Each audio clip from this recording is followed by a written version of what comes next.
අපි දැන් බලමු මේ ප්‍රෝග්‍රෑම් එක කොහොමද කරන්න කියලා. මේ ප්‍රෝග්‍රෑම් එක කරන්නේ තනි පුද්ගලයන් සඳහා ඔන්ලයින් one-on-one කෝචිං සෙෂන් එකක් විදිහට. පටන් ගන්නා දිනය සහ වෙලාව ඔයාට සිලෙක්ට් කරගන්න පුළුවන්. පළවෙනි දවස අවම වශයෙන් අපිට පැය 2ක් විතර ඕන වෙනවා. මෙතනදී අපි කරන්නේ මේ ස්කිල් එකේ බේස් එක නැත්නම් ආදිතාලම එක්සර්සයිස් එකක් මගින් ඔයාගේ ඔළුවට ට්‍රාන්ස්ෆර් කරන එක. දෙවැනි දවසේ ඉඳලා 6 වෙනි දවස වෙනකන් අපි කරන්නේ මේ හදාගත්ත බේස් එක ශක්තිමත් කරන එක. දවසකට පැයක් ඔයා මේකට වෙන් කරගන්න ඕනේ. මෙන්න මේ වගේ වචන 40ක් දවස ගානේ මේ අලුත් ස්කිල් එකෙන් අපි මතක තියාගන්නවා. බය වෙන්න දෙයක් නැහැ. මේ අලුත් ක්‍රමය හරිම ලේසියි. මගේ ස්ටුඩන්ට්ස්ලා හැම කෙනෙක්ම දෙවැනි දවසේ ඉඳලා මේ වචන 40 ඔලුවට දාගන්නවා ලේසියෙන්. මුලින් මේ වචන 40 මතක තියාගන්න ඔයා විනාඩි 40ක් විතර ගන්නවා. නමුත් 6 වෙනි දවස වගේ වෙද්දී මේ වචන 40 ඔයා විනාඩි 10න් විතර මතක තියාගන්නවා.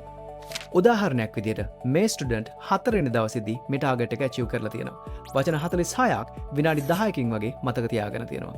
පැය 24කට පස්සේ බලද්දී මේ වචන 46ම එකක්වත් වරදින්න නැතුව විනාඩි 2ක් ඇතුළත රිකෝල් කරලා තියෙනවා.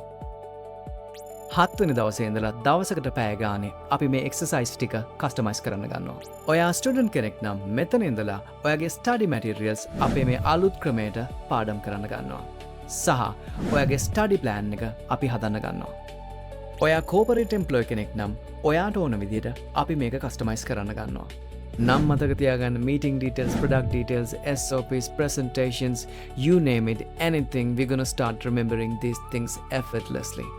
ඔයා අලුත් ලැන්ග්වේජ් එකක් ඉගෙන ගන්න කෙනෙක් නම් සාමාන්‍යයෙන් අමාරුම දේ තමා vocabulary එක නැත්නම් අලුත් වචන ටික මතක තියාගන්න එක. අලුත් වචන 30ක් වගේ මෙතන ඉඳලා අපිට රෙජිස්ටර් කරගන්න පුළුවන්. ඉතින් දැන් ඔයා තීරණය කරනවා නම් මේ කෝස් එකට සම්බන්ධ වෙලා මතකයේ කන්ට්‍රෝල් එක ඔයාගේ අතට ගන්නවා කියලා yes කියලා ටයිප් කරන්න.